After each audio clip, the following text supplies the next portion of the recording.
Welcome back to Review and Brew. We're so happy to see you. What are we going to watch tonight? I have no clue. Well, that's interesting, because I do have a clue. And it's Clue. We're going to watch the film Clue. And we're going to try out Cellar Door by Stillwater. I hated her so much. Flames on the side of my face. So we just finished watching a wonderful comedic murder mystery. Why don't you tell us a little bit about it, Kay? So the film is Clue, and it starts off with a butler stepping in dog poop, which, as we all know, is hilarious.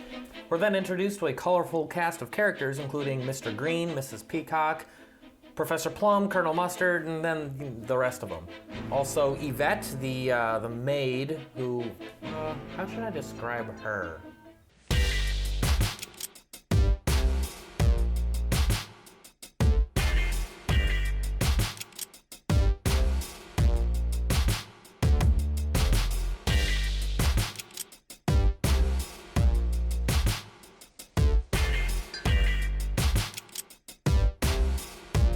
Always keep something warm for you. Did you have in mind, dear?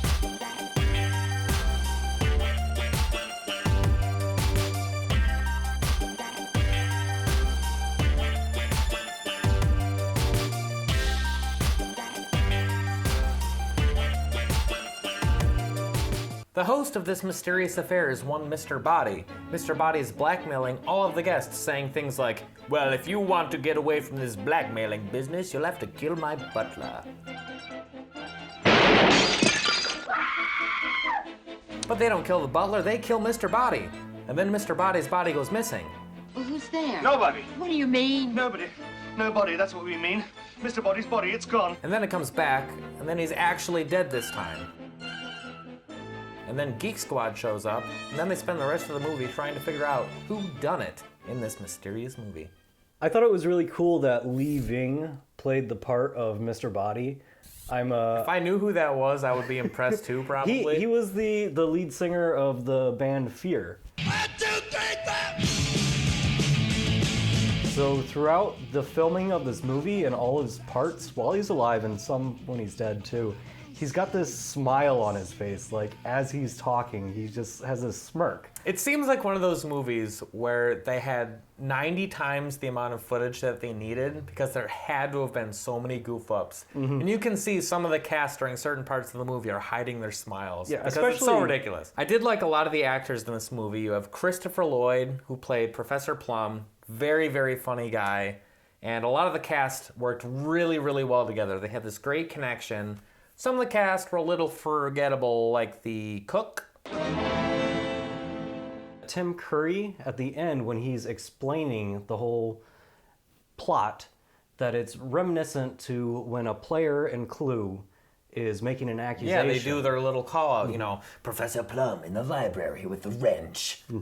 And then, you know, oh, sorry, that's not the right answer. And then, you know, a couple turns later, someone's like, I got it. It's Miss Scarlet in the kitchen with the stove. A lot of great scenes in this film. One of the ones that sticks out for me is when they do the Weekend at Bernie's type of dealio, where the cop shows up and he's like, well, I need to go and look around and inspect all these rooms. I'm an officer of the law. You can't stop me. They have no choice but to let the cop inside and take a look around. So Mr. Green is put in charge of showing the cop around, and he starts by showing him the 3 rooms that nothing has gone on in. He's like, let's go to the library.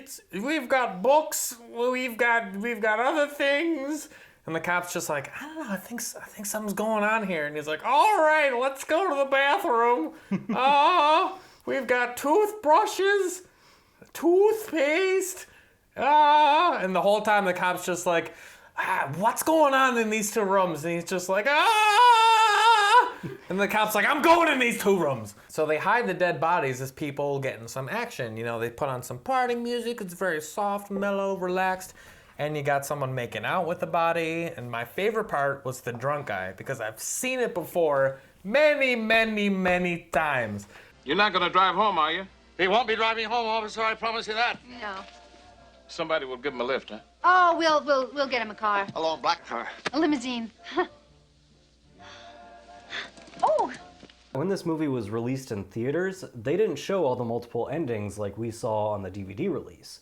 It depended on which theater that you walked into, Really? what ending you got. So multiple people could come out and have a totally different idea of how the story played out. That is very, very clever. So some people would go out being like, I knew it was this guy all along. Or, well, yeah, obviously it was this girl. Like, wow, I really didn't see him doing that. Another cool thing is that there was actually a fourth ending that they decided to drop. And this ending would have the butler commit all the murders. And he decided to do that because in all his past jobs, he was never very successful. So he wanted to do something perfectly, and he figured he could get away with the perfect murder.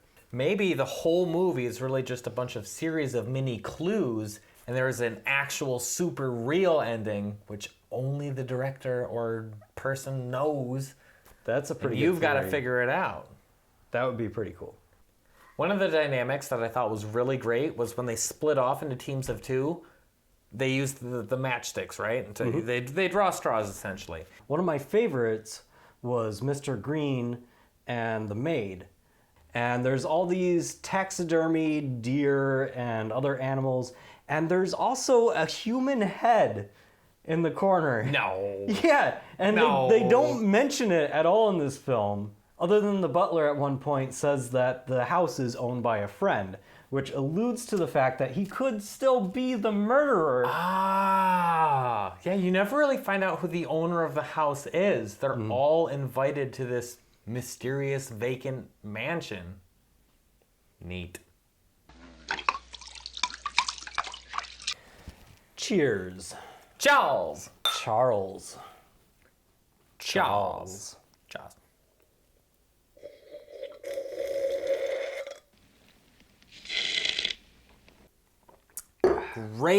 Great beer. That is very delectable. I've had this a number of times, and for those of you who don't know what Cellar Door is, it's a dry hopped farmhouse wheat ale with sage. And the first few times I had it, I didn't know what the sage flavor was, and it's very strong in this because it has a very present character, but it's also very subdued with the rest of the flavors. Sage is such a unique flavor that when trying it for the first time, you're like, man, what is that flavor? But then you find out, like, oh my God, it's sage. Sage is delicious. It works really, really well with the Saison style. This might sound really bad, but you think about the name of this beer, Cellar Door. You think of like a basement. It's very moist.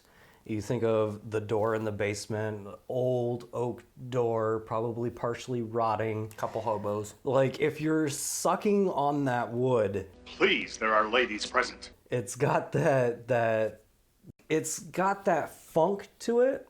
But it's not a But it's- strong funk.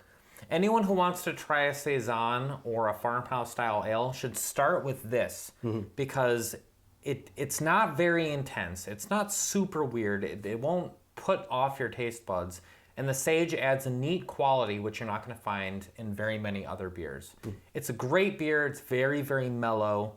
It's not going to be for everyone. Like if you like porters and you like that rich chocolatey malt goodness, you're probably not going to like this. There's definitely no sweetness. There's no real hoppy flavors, but it is a delicious beer. And I have gone back to this beer time and time again. Just like this movie that we watched tonight, I have gone back to this movie time and time again. So I think this has been a great episode of Review and Brew. Absolutely. And we thank you for watching and hope you check us out next time. Adios. Week.